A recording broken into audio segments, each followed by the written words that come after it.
Kajian Kitab.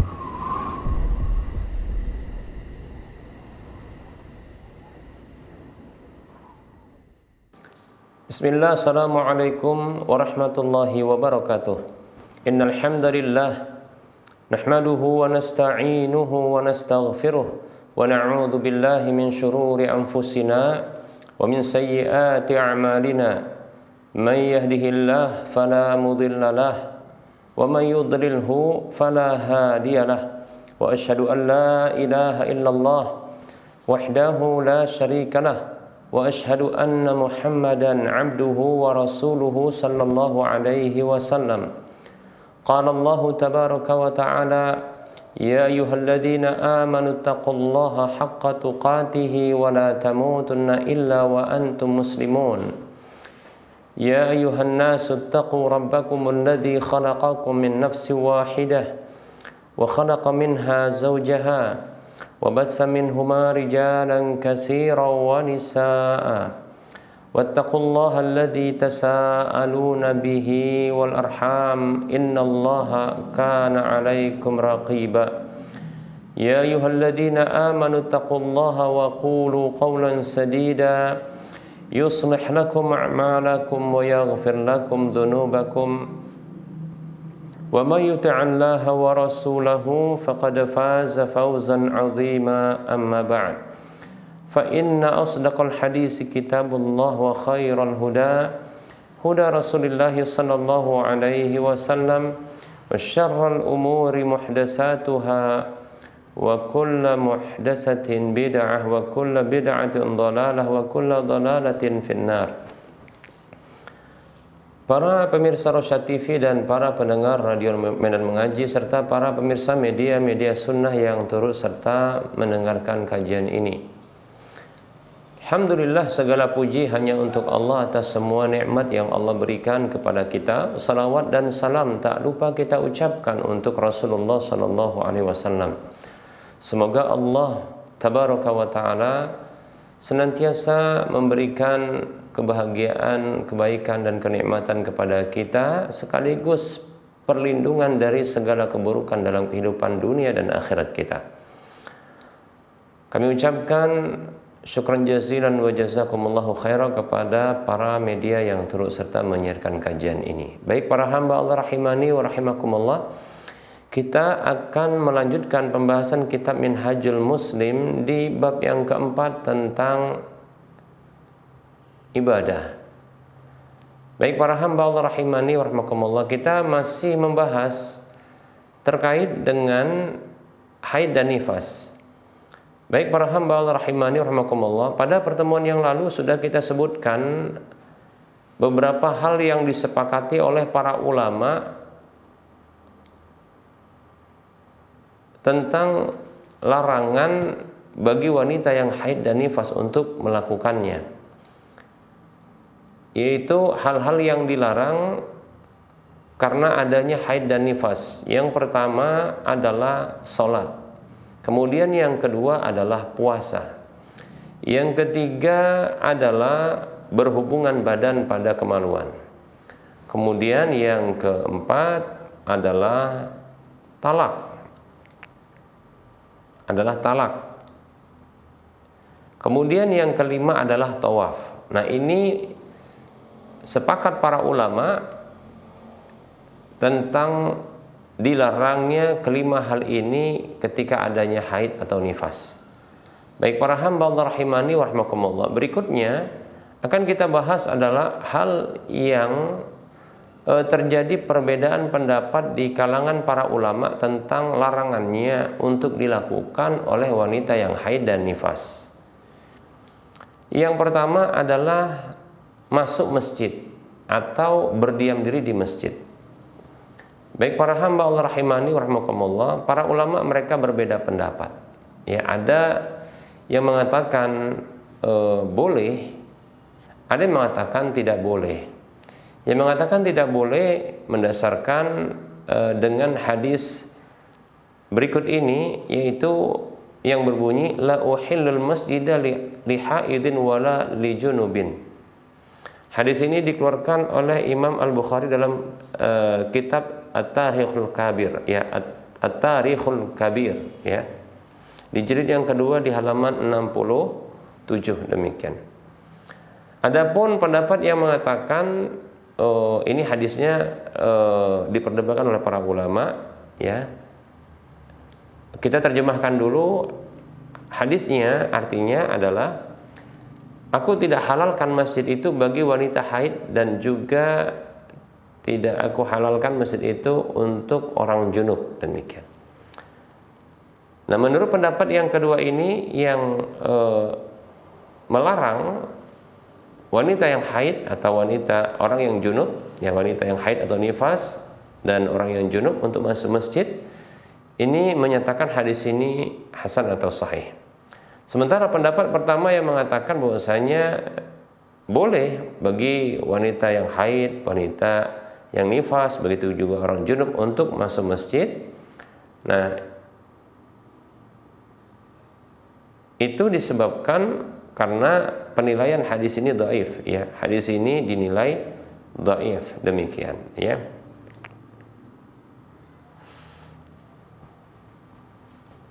Jadi masuk masjid itu diperselisihkan oleh para ulama, ya. Baik para hamba Allah rahimani warahmatullah, diperselisihkan oleh para ulama, ya, terkait dengan wanita yang haid dan wanita yang nifas, demikian. Baik, ya. Kalau orang yang junub maka boleh sekedar lewat saja berdasarkan firman Allah, wala junuban illa abiri sabilin, ya. Wala junuban, tidak boleh bagi orang junub masuk masjid itu sholat itu, ya, kecuali hanya sekedar lewat, maksudnya sekedar lewat di masjid itu, demikian, ya. Baik para hamba Allah rahimani wa rahmakumullah. Nah, bagi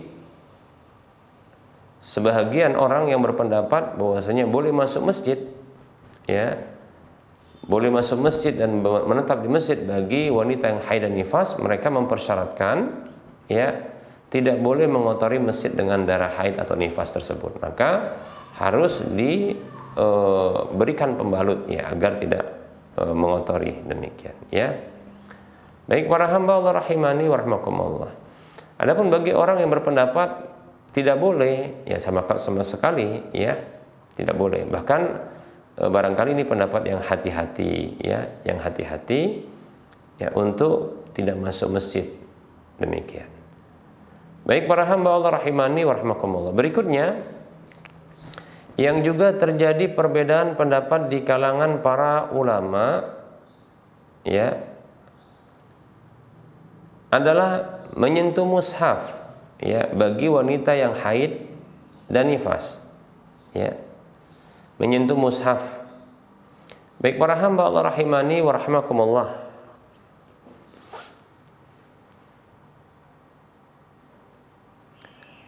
Satu pendapat mengatakan tidak boleh untuk menyentuh mushaf Quran. Ini didasarkan kepada firman Allah Subhanahu wa taala yang berbunyi, a'udzu billahi minasyaitonir rajim, la yamassuhu illal mutahharun, ya. Tidak menyentuh Al-Qur'an itu, ya, kecuali hamba-hamba yang disucikan, demikian. Kemudian ada hadis juga yang bunyinya la yamassal qur'ana illa tahirun, ya. Tidak boleh menyentuh Al-Qur'an itu kecuali orang yang suci, demikian. Baik para hamba Allah rahimani wa rahmakumullah. Adapun pendapat yang kedua mengatakan boleh untuk menyentuh mushaf bagi wanita yang haid dan nifas.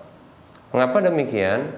Karena firman Allah yang mengatakan la yamassuhu illal mutahharun, ya. Ini adalah para malaikat yang tidak menyentuh Al-Qur'an, dan Al-Qur'an yang dimaksud adalah Al-Qur'an yang ada di Lauhul Mahfuz.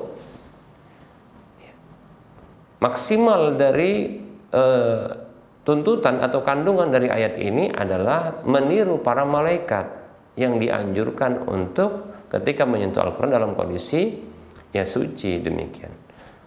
Karena ayat ini bukanlah berlaku, ya, untuk manusia, tapi ini adalah pemberitaan Allah terkait dengan malaikat yang mereka ini menyentuh Al-Quran, ya, di Lauhul Mahfuz, demikian. Baik, ya. Jadi kalaupun ini ditujukan untuk manusia, maka adalah dalam bentuk keafdolan, ya. Jadi afdol itu dalam kondisi suci ketika menyentuh mushaf Quran. Demikian, bukan kewajiban. Adapun firman Allah Subhanahu wa taala, adapun sabda Rasulullah sallallahu alaihi wasallam yang mengatakan la yamassal Qur'ana illa tahirun. Ini hadisnya diperdebatkan oleh para ulama. Ada yang mengatakan hadisnya ini adalah dhaif, sehingga mereka tidak berhujjah dengan hadis ini. Sehingga boleh untuk menyentuh mushaf Quran, tidak ada halangan untuk menyentuh Quran bagi wanita yang haid dan nifas, demikian. Ya, begitu juga wanita atau begitu juga orang-orang yang junub atau dalam kondisi berhadas, demikian, ya. Karena dinilai hadisnya dhaif. Sebagian ulama ada yang mengatakan ini hadisnya hasan atau sahih sehingga diamalkan, ya. Wallahu taala alam, memang yang hati-hati adalah tidak menyentuh mushaf Quran dalam kondisi ya tidak suci, demikian. Baik para hamba Allah rahimani wa rahimakumullah, berikutnya yang terjadi perbedaan pendapat berikutnya adalah membaca Al-Quran. Membaca Al-Quran, maksud membaca Al-Quran ini tidaklah menyentuh Al-Quran, ya.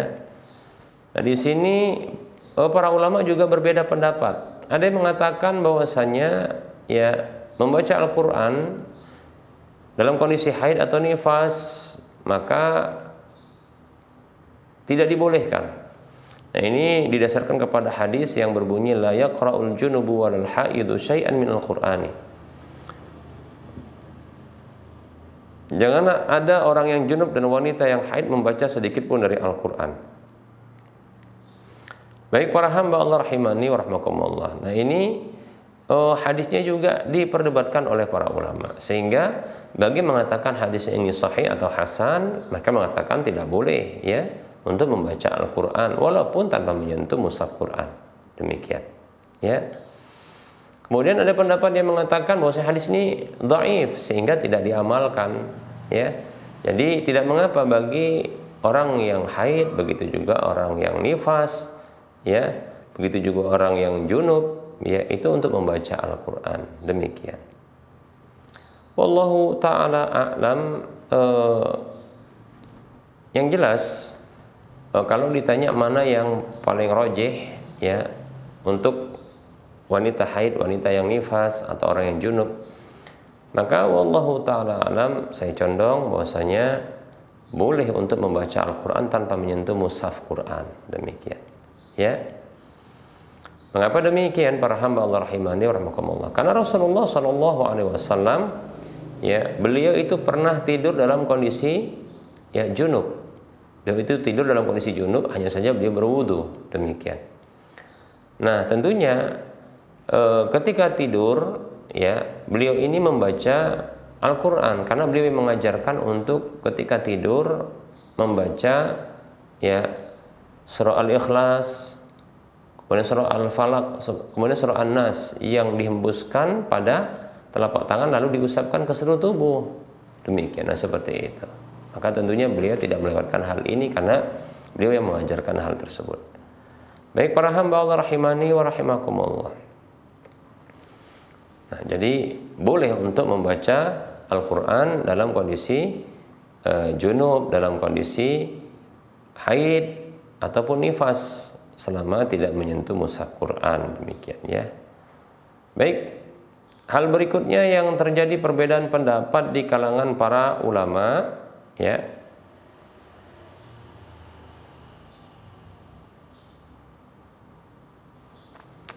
adalah sujud sahwi apabila mendengarkan ayat sajadah. Ya, sujud sahwi ketika mendengarkan ayat sajadah. Demikian. Baik para hamba Allah rahimani wa rahimakumullah. Nah, ini juga ada terjadi perbedaan pendapat di kalangan para ulama.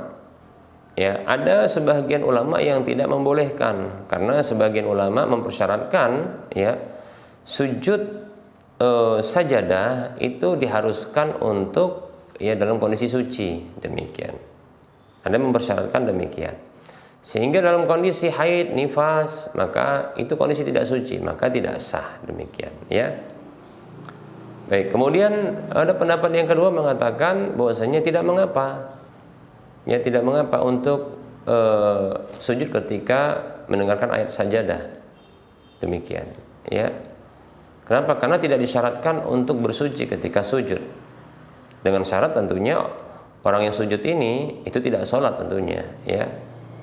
Ini jadi kisahnya atau ceritanya adalah kasusnya adalah seorang wanita atau haid, wanita yang haid atau nifas itu mendengarkan ya ayat sajadah. Lalu imam yang membaca ayat sajadah itu sujud. Nah, permasalahannya apakah wanita yang haid dan nifas yang tidak sholat ini ikut sujud, boleh ikut sujud? Nah, di sini yang terjadi perbedaan pendapat, ya. Ada mengatakan tidak boleh. Kenapa? Atau tidak sah. Kenapa? Karena ya dalam kondisi tidak suci. Kemudian pendapat yang kedua mengatakan bahwasanya boleh dan sah, tidak ada halangan, demikian, ya.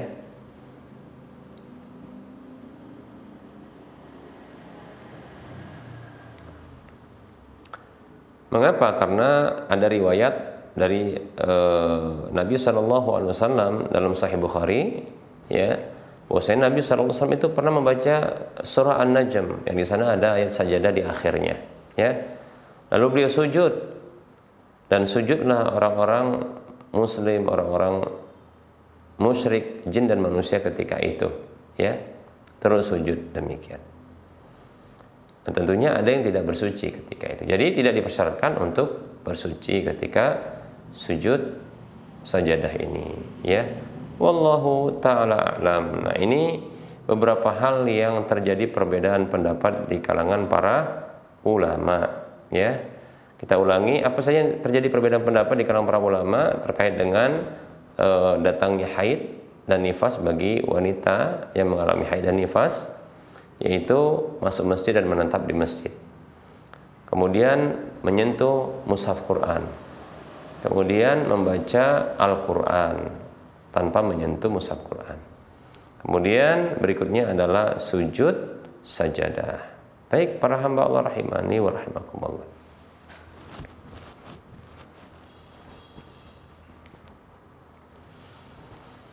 Berikutnya para hamba Allah rahimani wa rahimakumullah. Hal yang tidak mengapa. Ya, hal yang berikutnya kita akan bahas ini adalah hal-hal yang tidak ada larangan bagi wanita yang haid dan nifas. Dalam kondisi haid dan nifas tidak ada larangan, dan ini tidak ada perbedaan pendapat, ya, tentang masalah ini. Yang pertama adalah zikir, dengan zikir umum, ya, dengan zikir umum. Tidak ada larangan.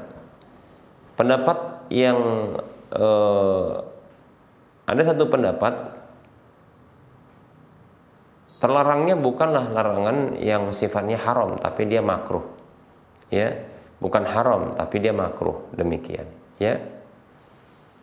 Baik para hamba Allah rahimani wa rahimakumullah, hanya sekedar makruh yang bila dikerjakan tidak ada dosa, demikian, maka tidak mengapa, yaitu berzikir, ya. Jadi berzikir, ya, jangan sampai ada wanita yang dalam kondisi haid, kondisi nifas, yang ternyata wanita tersebut berpendapat bahwasanya tidak boleh sholat. Ini sepakat para ulama, tidak boleh puasa, demikian, ya. Maksudnya dilarang, hampir semua ibadah itu dilarang. Jelas sholat tidak boleh baginya, puasa tidak boleh. Lalu dia berpendapat bahwasanya masuk masjid juga tidak boleh, ya, demikian. Kemudian menyentuh mushaf Quran tidak boleh, membaca Al-Quran tidak boleh, demikian, ya. Nah, kemudian juga tidak boleh sujud, tidak tilawah. Nah, kalau juga dia berpendapat tidak boleh zikir, masya Allah. Nah, ini kita katakan orang ini bisa jadi nanti kerasukan setan dia. Wanita seperti ini. Mengapa demikian? Karena ternyata ya ini membuat kondisi yang jauh dari ibadah itu. Demikian, ya. Maka hendaknya, ya, berzikir ini tidak dijauhkan dari orang yang haid dan nifas, demikian, ya. Maka silakan berzikir, ya, berzikir kepada Allah Subhanahu wa taala. Nah, ini insyaallah taala tidak mengapa. Kalaupun ada perbedaan pendapat yang melarang itu hanya memakruhkan saja. Wallahu taala alam. Baik, ada hadis yang disebutkan bahwasanya ada seorang sahabat yang mengucapkan salam kepada Nabi Shallallahu Alaihi Wasallam dalam kondisi Rasulullah masih sedang berwudu. Lalu beliau tidak menjawab salam orang tersebut sampai beliau menyelesaikan wudu. Tatkala beliau menyelesaikan wudu, maka beliau pun menjawab salam tersebut. Ya, sembari beliau memberikan alasan kenapa beliau tidak menjawab salam tadi. Ya, beliau memberikan alasan, tidaklah ada yang menghalangiku untuk membalas salammu kecuali aku tidak suka menyebut nama Allah atau berzikir kecuali dalam kondisi suci. Demikian. Itu kata Nabi SAW. Jadi hanya hukumnya tidak suka atau makruh saja, demikian. Baik para hamba Allah rahimani wa rahimakumullah. Jadi tidak ada dosa bagi wanita yang haid dan nifas untuk berzikir kepada Allah Subhanahu wa taala. Lebih-lebih zikir dalam hati, ya. Nah, zikir yang dimaksud di sini adalah zikir dalam lisan, dan zikir dalam hati insya Allah tidak ada perbedaan pendapat di kalangan para ulama, ya, sedikit pun tentang pensyariatannya, demikian, ya. Adapun zikir dalam lisan ini yang tadi kita katakan, ada yang mengatakan makruh, tapi pun makruh, ya, kan tidak berdosa ketika dilakukan. Baik, berikutnya para hamba Allah rahimani wa rahimakumullah. Hal yang disepakati oleh para ulama tentang kebolehannya, maksudnya tidak ada larangan, bahkan masih disyariatkan bagi wanita yang haid dan nifas adalah mendengarkan Al-Quran, ya, mendengarkan Al-Quran. Jadi mendengarkan Al-Quran para hamba Allah rahimani wa rahimakumullah, nah ini bukanlah satu larangan, ya, bukanlah terlarang.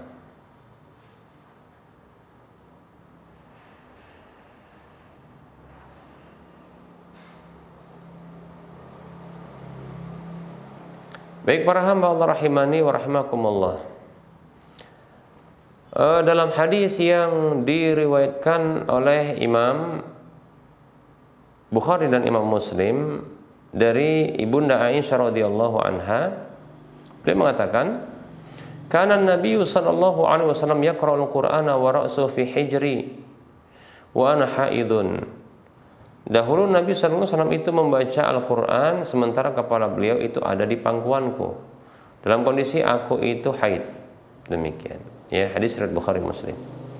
Nah, ini dalil yang menunjukkan bahwasanya dua hal. Pertama adalah tidak mengapa membaca Al-Quran sambil tertidur. Maksudnya sambil tidur, ya. Posisi tidur tidak mengapa. Sambil berbaring, ya. Kemudian yang kedua, tidak mengapa, ya, untuk berinteraksi, ya, dengan wanita yang haid ataupun nifas. Kemudian yang ketiga adalah bolehnya wanita yang haid dan nifas untuk mendengarkan bacaan Al-Quran, bahkan masih disyariatkan, demikian. Yang jelas ketika mendengarkan bacaan Al-Quran, maka diperintahkan untuk diam dan mendengar. Ya, kata Allah Subhanahu wa taala, "A'udzubillahi minasyaitonir rajim. Wa idza quri'al Qur'anu fastami'u lahu wa ansitu la'allakum turhamun." Ya, apabila dibacakan Al-Qur'an itu, ya, maka dengarkanlah dia dan diamlah agar kalian dirahmati, demikian, ya. Baik para hamba Allah rahimani wa rahimakumullah. Ini sepakat para ulama tentang kebolehannya mendengarkan bacaan Al-Qur'an. Kemudian para hamba Allah rahimani wa rahimakumullah, kebolehan berikutnya, ya, yang disepakati oleh para ulama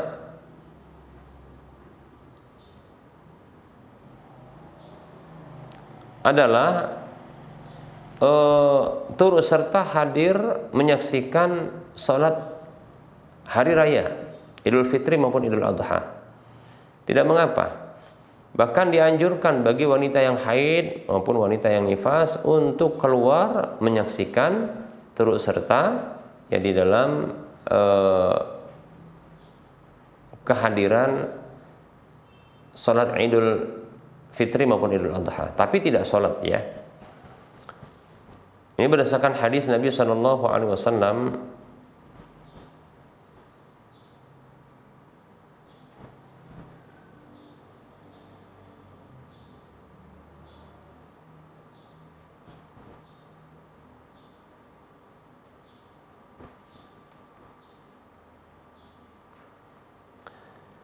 yaitu Rasulullah Shallallahu Alaihi Wasallam mengatakan, wal yukhrij, ya, wal yukhrij, atau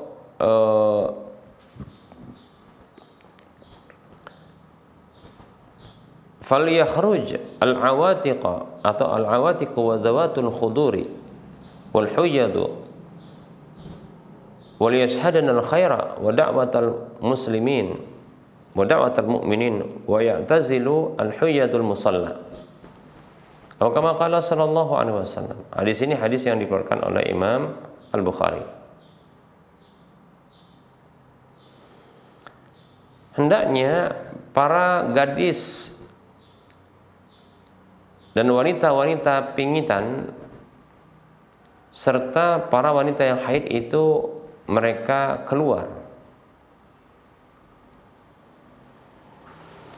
dan dalam mereka itu menyaksikan kebaikan dan doa orang-orang beriman. Namun mereka, wanita-wanita yang haid itu menyingkir dari tempat sholat, demikian, ya. Baik, nah ini jadi bahkan Rasulullah memerintahkan. Jadi wanita yang haid dan nifas ini disyariatkan, ya, bukan hanya dibolehkan, disyariatkan untuk ikut turut serta hadir, ya, untuk menyaksikan sholat Idul Fitri atau Idul Adha. Idul Fitri atau Idul Adha. Hanya saja mereka nantinya ketika sholat tidak, ya, menjadi makmum, ya, tidak ikut sholat, demikian. Mereka menyingkir dari tempat sholat. Baik para hamba Allah rahimani wa rahimakumullah, hal yang dibolehkan berikutnya adalah bermesraan, ya, bermesraan.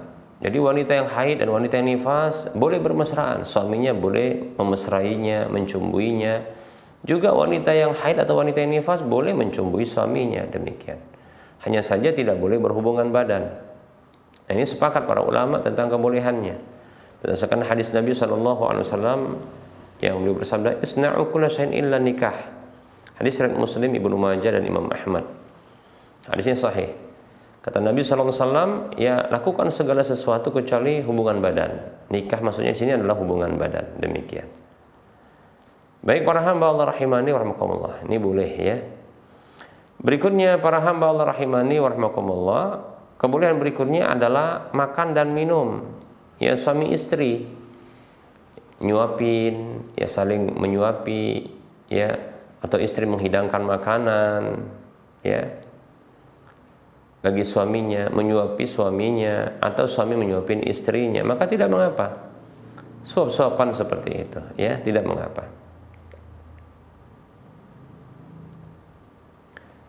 Ya, ini sebenarnya bentuk kemesraan yang lain, ya, yaitu makan bareng, demikian. Ini berdasarkan hadis dari Ibunda Aisyah radhiyallahu anha, beliau mengatakan, kuntu ashrabu wa ana haidun summa unawiluhu an-nabiy sallallahu alaihi wasallam fayad'u fahu ala mawdi'i fiyya fayashrabu wa ata'arraqu al-'irqa wa ana haidun summa unawiluhu an-nabiy sallallahu alaihi wasallam fayad'u fahu ala mawdi'i fiyya. Hadis ini hadis yang diriwayatkan oleh Imam Muslim, Abu Daud, Nasai, Ibnu Majah. Baik, ya, Ibunda Aisyah radhiyallahu anha mengatakan, dahulu aku minum dalam kondisi aku haid, lalu aku serahkan air minum itu kepada Rasulullah. Ya, jadi bekas minumnya Ibunda Aisyah radhiyallahu anha diserahkan kepada Rasulullah. Lalu Rasulullah meletakkan bibir beliau pada bekas, ya, bibir Aisyah, Ibunda Aisyah radhiyallahu anha. Lalu beliau minum. Dan aku pernah menggigit, ya, aku pernah menggigit daging, ya, jadi makan gitu, ya, digigit dalam kondisi beliau haid. Lalu aku serahkan kepada Nabi, ya, maksudnya ini sepertinya gigit-gigitan pada daging itu, ya. Nah, kemudian ada daging, mungkin kongsi-kongsian makannya. Nah begitu. Ya, ini masya Allah ya, kita katakan ini bentuk kemesraan ya dalam rumah tangga suami istri yang demikian ya, yang sepantasnya untuk melakukan kegiatan hal ini, yaitu saling ya makan bareng begitu ya. Nah ketika Ibunda Aisyah radhiyallahu anha beliau itu menggigit daging ya, kemudian itu diserahkan kepada Rasulullah. Ya, maka Nabi SAW itu meletakkan mulut beliau itu pada bekas mulutnya Aisyah, Ibunda Aisyah, lalu beliau gigit juga. Nah seperti itu. Hadisnya riwayat Muslim dan yang lainnya. Nah ini dibolehkan ya, tidak terlarang demikian ya.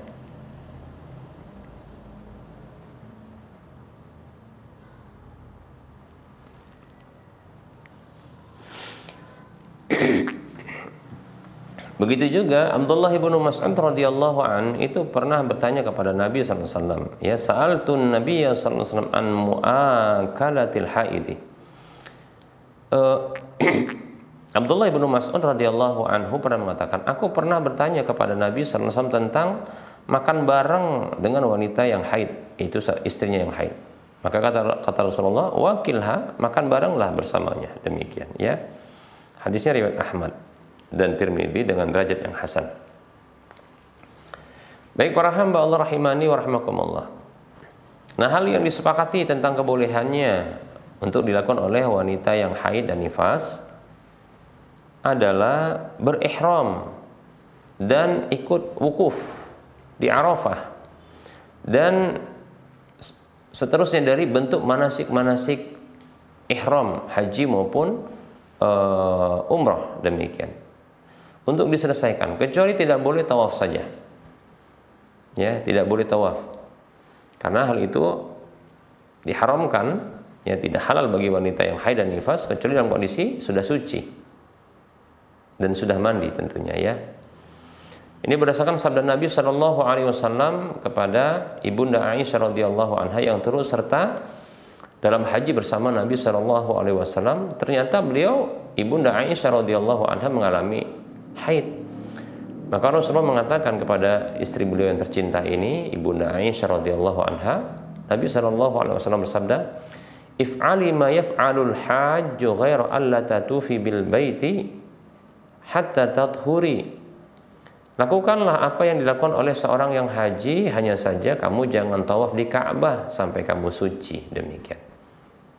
Jadi boleh lakukan apa saja, ihram, ya wukuf, demikian.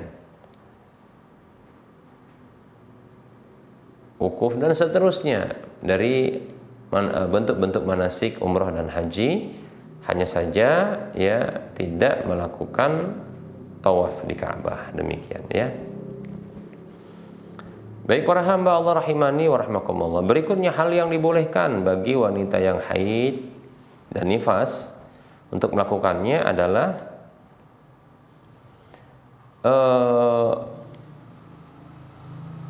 yaitu membantu suami ya, membantu suami ya terhadap hal-hal yang diperlukan suami, seperti contohnya apa yang dikabarkan oleh Ibunda Aisyah berikut ini radhiyallahu anha. Beliau mengatakan, kuntu rajjilu ra'sa Rasulillah sallallahu alaihi wasallam wa ana haidun. Aku pernah menyisir rambut Rasulullah, rambut kepala Rasulullah sallallahu alaihi wasallam dalam kondisi aku itu haid. Hadis ini hadis yang dikeluarkan oleh Imam Bukhari, Imam Muslim. Ini menunjukkan boleh ya. Itu juga contohnya istri yang sedang haid ya, menyiapkan makannya ya suaminya ya. Istri yang haid dan nifas itu menyiapkan makan, menyiapkan pakaian, menggosokkan pakaian, memakaikan baju suaminya ya. Begitu juga mungkin memakaikan kaos kaki atau sepatu suaminya yang akan bekerja begitu ya. Nah, ini tidak mengapa insyaallah ta'ala, demikian ya.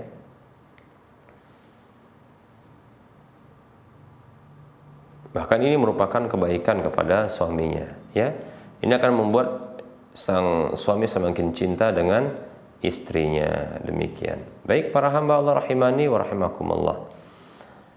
Nah, berikutnya yang terakhir yang akan kita sebutkan adalah ya kebolehan berikutnya adalah bolehnya wanita yang haid dan nifas itu tidur satu selimut bersama dengan suaminya. Jadi nggak dipisahkan, ya. Masih tidur dalam satu selimut. Bahkan berpelukan juga boleh, tidak mengapa, ya. Lawang tadi kita sebutkan di sebahagian hal yang dibolehkan itu bahkan bercumbu, ya bercumbu, bermesraan seperti mencium dan seterusnya. Nah, itu boleh. Apalagi sekedar hanya tidur bareng demikian, ya. Yang penting jangan sampai berhubungan badan dalam kondisi istrinya haid dan nifas demikian, ya. Ini berdasarkan hadis dari Ummu Salamah radhiyallahu anha, beliau mengatakan, "Baina ana ma'an Nabi sallallahu alaihi wasallam muttaji'atun fi khamisatin idza huttu fansalaltu ya fa akhadtu siyaba haidati qala nafasti atau anfasti qultu na'am fada'ani fattaja'tu ma'ahu fi al-khamilah." Demikian. Hadisnya hadis yang dikeluarkan oleh Imam Bukhari, Imam Muslim dan yang lainnya. Ibunda Ummu Salamah radhiyallahu anha mengatakan, ya tatkala aku bersama Nabi sallallahu alaihi wasallam itu berbaring istirahat pada khamisah artinya pakai gamis, ya. Jadi ketika itu ibunda Ummu Salamah radhiyallahu anha itu tidur pakai gamis, ya. Ada pakaian gamis, ya. Tiba-tiba aku mengalami haid dan keluar darah demikian, ya. Maka aku mengambil pakaian haidku. Jadi ada pakaian khusus haid, nah begitu, ya. Termasuk barangkali antaranya adalah semacam pembalut, ya, untuk menutupi tempat keluarnya darah haid itu. Maka Rasul bertanya, apakah engkau mengalami keluar haid, itu nifas, disebut dengan bahasa nifas di sini maksudnya keluarnya darah, ya. Maka aku katakan, ya, kata ibunda Ummu Salamah radhiyallahu anha, iya benar, ya. Maka beliau pun memanggilku, ya, lalu aku pun tidur bersama beliau di satu selimut demikian, bareng sama beliau, masya Allah, ya. Nah, luar biasa. Imam Nawawi mengatakan dalam kitab Syarah Muslimnya, beliau mengatakan, ya, di jilid yang pertama di halaman 954, fihi jawazun naumi ma'al haidi wattija'u, ya, ma'aha fi lihafin wahidin. Di dalam hadis ini terdapat kebolehan tidur bersama dengan wanita yang haid dan berbaring tidur bersama wanita tersebut di satu selimut demikian, ya. Baik para hamba Allah rahimani wa rahimakumullah, ini barangkali yang bisa kita sampaikan terkait dengan materi, ya, pada pertemuan kali ini. Insyaallah taala kita akan lanjutkan pada waktu mendatang. Ya, kita masih tersisa pembahasan tentang darah istihadah, ya. Insyaallah taala kita akan selesaikan pembahasan darah istihadah, ya, pada pertemuan yang akan datang insyaallah taala. Baik para hamba Allah rahimani wa rahimakumullah, kita buka saja sesi soal jawab, ya. Kita buka sesi soal jawab.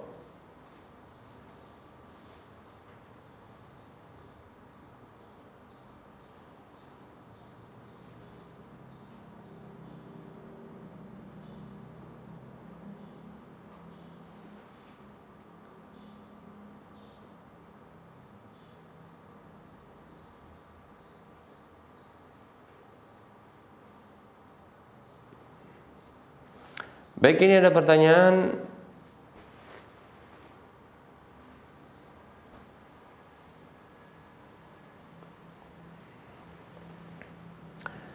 Izin bertanya Ustadz, saya hamba Allah. Pertanyaan pertama, apa yang harus saya lakukan jika setiap ingin bertemu dengan ayah saya yang qadarullah sudah bercerai dari ibu saya dan menikah dengan selingkuhannya? Ibu saya itu tidak ridha. Bahkan saya tidak pernah berkata akan menemui ayah saya, tapi beliau sudah berpesan sambil menangis bahwa dia akan sangat kecewa jika saya kunjungi rumah ayah saya dengan istri yang sekarang. Ibu saya bilang jika ingin bertemu lebih baik di luar saja. Di mana gitu? Jadi setiap ingin bertemu saya harus hubungi ayah saya dulu untuk datang ke tempat ini misalnya begitu. Di satu sisi saya merasa tidak menghormati ayah saya jika saya lakukan itu. Tapi di sisi lain, jika saya ke rumahnya, saya juga malas lihat istrinya yang sudah merusak rumah tangga keluarga kami. Dan tidak ingin ibu saya menangis. Apa yang harus saya lakukan, Ustaz? Setiap saya bertemu ayah saya, entah siapa yang mengadu ke ibu saya sehingga ibu saya menegur saya dan menangis. Sakit rasanya lihat ibu menangis, Ustaz, padahal saya berbakti kepada keduanya. Baik.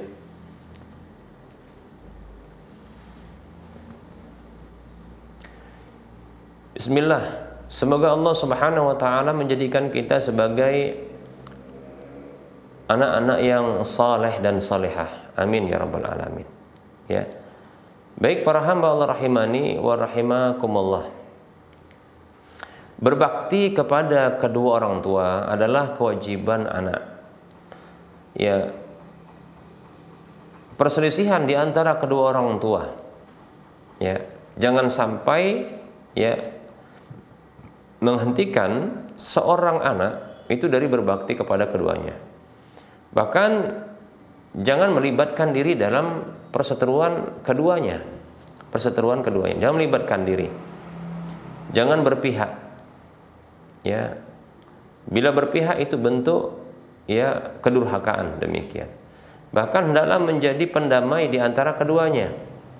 Ya, menjadi pendamai. Setidaknya saling memaafkan, begitu ya. Setidaknya ya mendinginkan. Nah, seperti itu.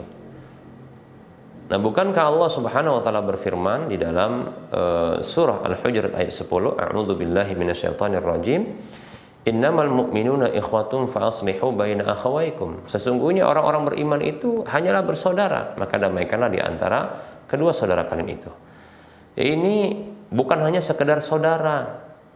Ya, bukan hanya sekedar saudara seiman, bahkan ini kedua orang tua yang karena keduanya lah kita lahir. Maka lebih kuat perintah untuk mendamaikan itu. Ya, bagi kita demikian. Ya. Bahkan kalau tidak ada perintah itu pun, kalau seandainya tidak ada, maka secara naluri kita mestinya di posisi netral, ya, mendamaikan mereka. Kita tidak ingin mereka ini seterusnya berseteru, demikian. Setidaknya saling memaafkan, walaupun mungkin masing-masingnya sudah menikah, demikian. Tidak usah dipelihara permusuhan itu. Itulah yang menyebabkan ya perceraian itu disukai oleh iblis. Mengapa? Karena memang perceraian ini akan mewariskan, menggenerasikan permusuhan abadi. Nah, seperti itu. Dan sulit untuk bisa bisa kita ini bisa berlaku adil terhadap ya mantan seperti itu. Sulit untuk bisa berlaku adil. Sulit untuk bisa menyebutkan kebaikan. Yang ada pasti keburukan. Bahkan jangankan keburukan yang besar, keburukan yang kecil-kecil itu bisa keluar. Dulu ketika masih bersama, jangankan ya keburukan yang kecil, keburukan yang besar saja itu nggak keluar. Ya, tidak akan disebutkan. Ya. Tapi begitu berpisah, jangankan keburukan yang besar, yang kecil aja keluar. Ya. Nah, seperti itu. Tapi ketika bersama itu keburukan-keburukan bisa ditutupi. Nah, seperti itulah ya syaitan ini menyukai perceraian itu. Maka sudah ya, kita sebagai anak ya jangan sampai mereka ini terus berdosa dengan kebencian yang diwariskan seperti itu, ya. Jangan. Bersikap netral lah demikian. Kalau yang satu pihak melarang untuk berbakti kepada yang lain, maka tidak ada haknya untuk seperti itu. Demikian, tidak ada haknya. Karena itu kewajiban kita. Kewajiban kita adalah berbakti kepada ya ayah sebagaimana kita berbakti kepada ibu. Bahkan ibu lebih demikian. Hanya saja tidak ada kewenangan bagi ibu untuk melarang kita bakti sama ayah. Sebagaimana juga demikian sebaliknya, tidak ada kewenangan ayah untuk melarang anaknya berbakti kepada ibunya. Tidak boleh demikian. Tidak boleh demikian. Jangan, sebenarnya tidak boleh melibatkan anak dalam perseteruan, tidak boleh. Disuruh memihak, tidak boleh demikian, ya.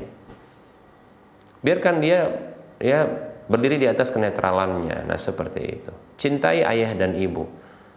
Nah, kita sebagai anak maka kita harus ya mendamaikan keduanya sebagai bentuk cinta kepada mereka, demikian.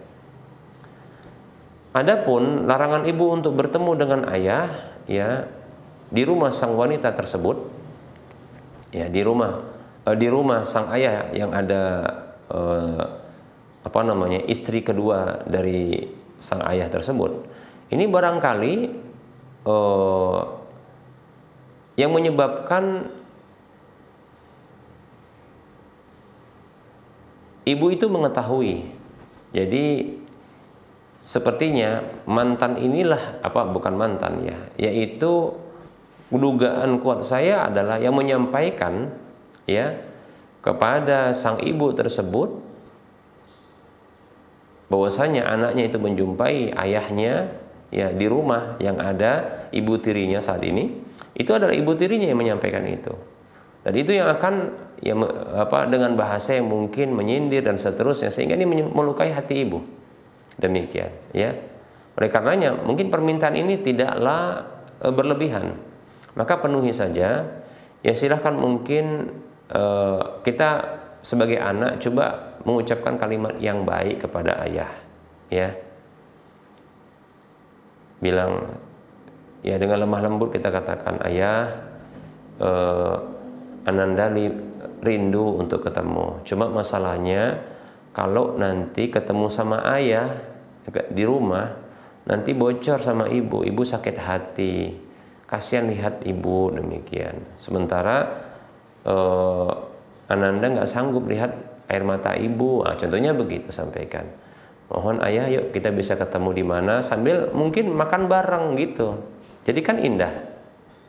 Nah, insya Allah bukan merupakan bentuk ya tidak hormat demikian, tapi menghindarkan agar tidak ada yang sakit hati. Nah, kalaulah sang ibu itu melarang anaknya ini untuk bertemu dengan ayahnya, maka tidak ada kewenangan, ya sama sekali tidak boleh ketemu, itu tidak ada kewenangan sang ibu seperti itu, demikian. Nah, oleh karenanya contohnya begini, cobalah tanyakan kepada sang ibu kandung itu ya, tanyakan, Bu, ketika Ananda itu jumpain ayah di rumahnya yang di sana ada ibu tiri, kok bisa tahu? Siapa yang ngasih tahu? Coba tanya dulu. Ditanya dengan jujur. Ya, pertama minta maaf dulu, minta maaf ya ibunda demikian. Ya, bunda minta maaf karena pernah datang ya ke rumah ayah, di sana ada ibu tiri demikian. Kira-kira siapa yang bocorkan ya? Nah, begitu, kasih tahu dulu. Demikian. Nah, dugaan kuat adalah memang si ibu tiri yang bocorkan, ya. Masih tahu, nah seperti itu. Ya, ini maksudnya tidak tahu seperti apa. Yang jelas ini membuat sakit hati sang ibu. Nah, ini barangkali yang harus bisa dipahami anak, bisa dipahami juga sang ayah, mantan sang ibu, demikian ya. Yang jelas pandai-pandai sang anak tersebut untuk bisa berbicara yang baik ya kepada ayahnya agar bisa memahamkan hal ini, demikian. Sampaikan bahwasanya kepada sang ayah, izinkan Ananda untuk bisa berbakti ya ayahanda kepada ayahanda dan ibunda tapi jangan sampai menyakiti ya masing-masingnya, mohon untuk dipahami begitu. Insya Allah Ta'ala ketika seorang anak berbicara dengan kedewasaannya, insya Allah Ta'ala ini akan membuat ya orang tua itu memahami bahwasanya sesungguhnya ini anaknya ingin sekali di posisi netral yang dia bisa ya berkelanjutan untuk berbakti kepada kedua orang tuanya yang mereka ini berseteru. Demikian harus dipahami itu ya. Bahkan tolong mintakan jujur kepada keduanya. Contohnya ngomong sama ayah bundanya itu ngomong begini ya, mungkin di waktu terpisah ngomong seperti ini, ayah, di satu waktu yang lainnya ngomong, bunda izinkan ya Ananda untuk bisa bakti kepada ayah. Kemudian begitu juga izinkan Ananda untuk bisa bakti kepada bunda.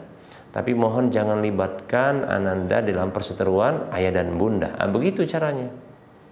Ya, biarkan Ananda ini di posisi netral, cinta kepada ayah sama bunda, mohon ya begitu. Karena Ananda ini lahir ya dari ayah dan bunda, begitu.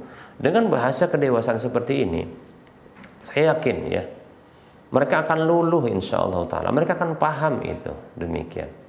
Walaupun terkadang setan sesekali akan membujuk mereka dengan keegoannya, nah begitu ya, tapi dengarkan saja, tapi tetap saja kita di posisi netral. Demikian ya, wallahu ta'ala a'lam.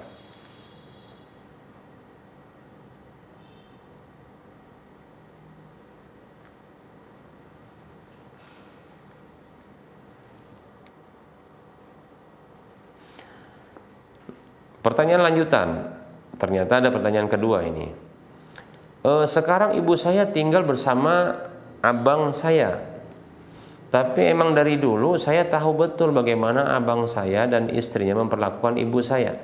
Mereka jarang ngajak ngobrol, terkadang suka ngegas, maksudnya mungkin agak tinggi nadanya ya, tidak perhatian. Bahkan ibu sering duduk sendiri di ruang tamu, mereka hanya di kamar, alasannya capek bekerja. Sementara saya sudah menikah ikut dengan mertua. Jadi saya berusaha untuk bakti kepada beliau dengan datang ke rumah abang saya, membawa atau membeli sesuatu yang beliau butuhkan. Tapi Ustadz, ada kalanya suami saya capek kerja dan malas untuk bergerak untuk mengantar saya, walaupun akhirnya tetap diantar ke sana ya. Suami saya terkadang sedikit berubah raut wajahnya ketika saya sedih, sehingga saya sedih dan harus menjelaskan situasi ibu saya yang diperlakukan seperti ini. Saya kadang menjelasi ke abang saya begini dan begitu ya. Kadang saya jelasi ya, abang saya begini dan begitu untuk suami saya, agar suami saya paham ya, kepada suami saya agar suami saya paham bahwa anak ibu saya hanya ada saya dan abang saya, sementara abang saya seperti itu. Jadi kalau bukan saya memperhatikannya, siapa lagi? Sementara saat ini ibu sudah sendirian karena pengkhianatan ayah saya. Apakah saya salah menjelaskan keburukan abang saya, Ustadz? Saya sering beristighfar karena merasa membuka keburukan abang saya di depan suami saya. Tapi jika tidak dijelaskan kepada suami saya, sering bilang kan ada abang katanya, padahal abang saya seperti itu. Demikian ya. Mohon maaf Ustadz kepanjangan katanya. Memang panjang banget ya.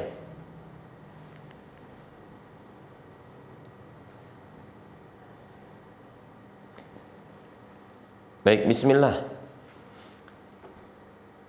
Sebelum membuka aib berupa sifat abang yang demikian ya, sifat abang yang demikian adalah lebih baik ya memberikan arahan kepada abang, nasihat kepada abang ya. Abang kan juga anak, bahkan anak pertama, demikian ya. Memang sih begitu ya, kalau anak laki-laki itu ya mungkin sulit untuk berbicara, tapi coba disadarkan ya. Abang kandungnya itu disadarkan, bang sesekali aja bicara mama begitu ya. Kasihan mama sendirian kadang termenung, nah begitu ya. mungkin butuh untuk disapa, untuk didengarkan, ya, celotehannya. Kadang memang orang tua itu kadang suka celoteh memang, ya. Mendengarkan celotehannya saja, mau ada orang yang mendengarkan celotehan itu sudah senang dia. Walaupun nggak perlu ditanggapi, sekedar anaknya senyum-senyum atau muka datar sambil lihatin wajah orang tua, walaupun yang disampaikan kadang nggak paham, tapi itu sudah senang. Tidak mengapa yang seperti itu jadi teman bicara orang tua. Nah, seperti itu, ya. Daripada yang kita khawatirkan adalah orang tua kita itu bicara sendiri, nah itu repot. Ya, kalau ada lawannya kan lebih ya, lebih kita katakan waras seperti itu, ya. Tidak ada dugaan jelek, nah seperti itu. Maka ya menjadi teman bicara, sekedar mau mendengar itu tidak mengapa. Nah seperti itu, sambil senyum, ya sambil diladeni sedikit, nah demikian. Begitu. Ya laki-laki itu ya kita katakan butuh juga untuk diingatkan begitu. Walaupun kita sadari memang laki-laki itu dengan kesibukannya kadang kalau sudah pulang ke rumah capek, pengen istirahat. Nah seperti itu. Makanya begitulah ya. Sebenarnya suami sang penanya ini berusaha menjadi suami yang soleh. Tapi ya begitu karena capek juga. Nah seperti itu ya. Karena capek ya. Ya berusaha memaksakan diri walaupun cemberut. Nah itu ya begitu. Itulah ya. Makanya selain sang penanya ini ya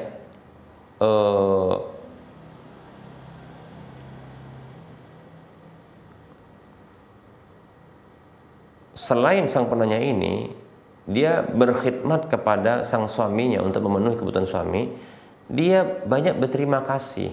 Dia harus lihat kelebihan suami dan dia harus memahami kondisi suami, demikian ya. Dengan rasa capeknya dia tetap antar, demikian. Padahal dia butuh istirahat. Nah, demikian, ya. Adapun cemberutnya, maka itu dipahami, tidak mengapa, ya. Kemudian sering-sering ucapkan terima kasih. Tidak usah dibalas cemberutnya itu dengan cemberut terus gitu aja, tidak mau untuk ngantar atau dikomentari, tidak usah. Itu karena capeknya. Yang sebenarnya dia pengen istirahat, tapi ternyata diminta oleh istrinya sepulang dari kerjanya, padahal capek banget. Itu harus dipahami. Kalau capek cemberutnya itu tidak usah diladeni, demikian. Tapi ucapkan sambil ya kecup keningnya, terima kasih sayang. Nah begitu. Terima kasih sudah bantu untuk bisa bakti sama orang tua, begitu. Nanti insya Allah dia akan merasa terdukung, kebaikannya itu dihargai, sehingga nggak akan cemberut lagi. Mudah-mudahan demikian, ya. Ya. Kadang kita ini malas banget itu mengucapkan terima kasih, syukron, ya, atau doa, ya, semoga Allah membalas kebaikan yang banyak bagimu wahai suamiku atau istriku. Demikian begitu, ya. Cobalah, ya, lakukan hal ini. Yang seperti ini akan membuat dia terdukung di dalam kebaikan yang sedang dia lakukan, walaupun dia merasa berat gitu loh, paham ya? Jadi ada dukungan dia. Jadi kadang suami itu butuh didukung juga dengan diucapkan terima kasih, ya. Ketika dia sudah capek-capek, lalu diminta untuk mengantar, demikian. Nggak usah dikomentari, bahkan nggak usah disebutkan alasannya, ya. Nggak usah disebutkan alasan, contohnya abangnya begini, abangnya begitu, tidak. Dia sudah paham bahwasanya seorang anak itu, ya, itu dia harus bakti sama orang tuanya, walaupun seorang istri, dia paham insya Allah. Cuma itu rasa capeknya tadi itu yang sesungguhnya dia itu butuh istirahat, ya. Nah ini harus digantikan ini ya dengan setidaknya dukungan terhadap kebaikan yang berkorban dia, ya, mengorbankan waktu istirahatnya, gitu maksudnya. Ya. Dan gak usah dibahas, apalagi sampai dimarahi. Ya, sudah dia berkorban malah dimarahi. Abang pun gitu saja, contohnya begitu ungkapan. Abang pun begitu saja, ya tidak mau bantu untuk bakti. Jangan begitu, malah itu tidak usah diungkit. Itu sudah kebaikannya. Cemburunya itu karena rasa capeknya itu yang dia harus dapatkan istirahat tapi tidak didapatkan, begitu. Nah dia harus dikuatkan dengan dukungan. Apa itu? Syukron sayang, begitu. Terima kasih sayang sudah membantuku untuk berbakti kepada orang tuaku. Nah gitu. Kemudian Nah, kita juga harus membantu suami kita untuk bakti sama orang tuanya. Sering juga nanya, jangan kita saja yang nuntut hak kita gitu. Seperti contohnya abang, ibu sama bapak, maksudnya orang tua suami ini ya diingatkan untuk suaminya menghubungi orang tuanya, atau yuk kita ketemu gitu. Jadi ini balance namanya, balance ya, yaitu seimbang gitu. Demikian. Jangan kita saja menuntut hak kita. Nah, itu sebuah hal kekeliruan. Ya, kita inginkan orang tua kita bahagia. Tapi kita lupakan bahwasanya suami kita punya orang tua. Kita hanya menuntut hak kita. Itu sama seperti kita hanya menuntut hak kita. Kita hanya lihat diri kita. Kita tidak penuhi hak suami kita, kebutuhan dia. Itu sama. Itu namanya egois. Nah, demikian. Makanya kita kalau pengen suami kita atau pasangan hidup kita itu menghargai kita, ya kita bantu dia ya di dalam hak-hak dia, pemenuhan hak dia, begitu. Nanti insya Allah akan mudahkan dia itu untuk memenuhi hak kita, begitu caranya ya. Apa ungkapan yang disepakati oleh Rasulullah? A'ti kulli haqqin haqqahu, hadis riwayat Bukhari. Berikanlah hak kepada pemilik hak. Nah, seperti itu. Jadi semangat untuk memberikan hak itu. Termasuk hak pasangan hidup kita adalah ya mereka bisa dibantu untuk berbakti kepada orang tuanya. Nah, seperti itu. Wallahu taala alam.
Ada pertanyaan.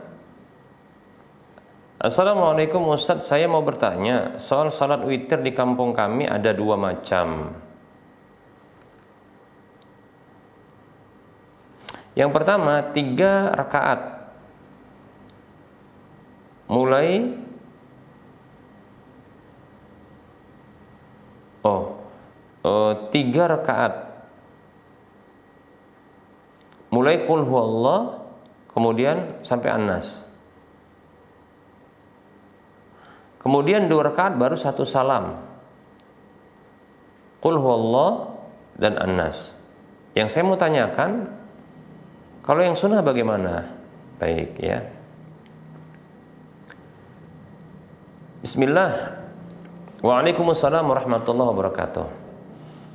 Cara pelaksanaan sholat witir yang 3 rakaat itu memang ada 2 cara. Pertama adalah 3 rakaat 1 salam saja, 1 tasyahud 1 salam. Ya, 1 tasyahud 1 salam. Demikian. Itu tasyahud akhir, tidak ada tasyahud awal. Langsung salam, demikian. Kemudian cara yang kedua adalah 3 rakaat ini dibagi menjadi 2 rakaat salam, kemudian 1 rakaat salam, demikian. Lalu apa yang dibaca? Yang dibaca tetap di rakaat pertama adalah sabbih isma rabbikal a'la. Kemudian yang kedua adalah qul ya ayyuhal kafirun. Kemudian yang rakaat ketiga adalah qul huwallahu ahad, demikian. Nah, ini berdasarkan hadis yang diriwayatkan oleh Imam Tirmidzi dan An-Nasa'i dari sahabat Abdullah bin Abbas radhiyallahu anhuma, beliau mengatakan, kana Rasulullah sallallahu alaihi wasallam yaqra'u fil witri bi sabbihisma rabbikal a'la wa qul ya ayyuhal kafirun wa qul huwallahu ahad fi rak'atin. Kata Abdullah bin Abbas radhiyallahu anhuma, ya, dahulu Rasulullah sallallahu alaihi wasallam apabila Rasulullah SAW membaca di salat witir beliau dengan Sabbihisma rabbikal a'la, itu rakaat pertama, kemudian Qul ya ayyuhal kafirun di rakaat kedua, kemudian ya Qul huwallahu ahad fi rakaatin di rakaat-rakaat itu, demikian. Jadi berurutan rakaatnya. Nah, seperti itu. Nah, jadi kalau contohnya 3 rakaat sekaligus satu salam dan satu tasyahud, satu salam, berarti rakaat pertama ya sabbihisma rabbikal a'la, rakaat kedua qul ya ayyuhal kafirun, kemudian rakaat ketiga qul huwallahu ahad. Demikian. Itu saja, tidak pakai qul a'udzu birabbil falaq, qul a'udzu birabbin nas, tidak, ya. Kemudian kalau yang cara kedua dengan cara dipisah, ya, 2 rakaat salam kemudian 1 rakaat salam, maka sama. Di 2 rakaat yang pertama tadi itu bacanya Sabbihisma rabbikal a'la di rakaat pertama. Di rakaat kedua itu Qul ya ayyuhal kafirun. Kemudian salam. Kemudian naik ya untuk 1 witir penutupnya, demikian, ya. Nah, ini bacanya adalah Qul huwallahu ahad setelah Al-Fatihah semuanya, demikian. Nah, begitu, ya. Wallahu taala a'lam. Baik, barangkali ini saja yang bisa kita sampaikan. Mohon maaf atas segala kekurangan, ya. Tentunya dalam penyampaian ini banyak kekurangan dan kesalahan. Kebenaran itu datang dari Allah, maka ambillah dan terimalah. Adapun kekurangan dan kekeliruan itu datang dari saya pribadi, bisikan syaitan, maka abaikan, tinggalkan, dan jangan lupa maafkan.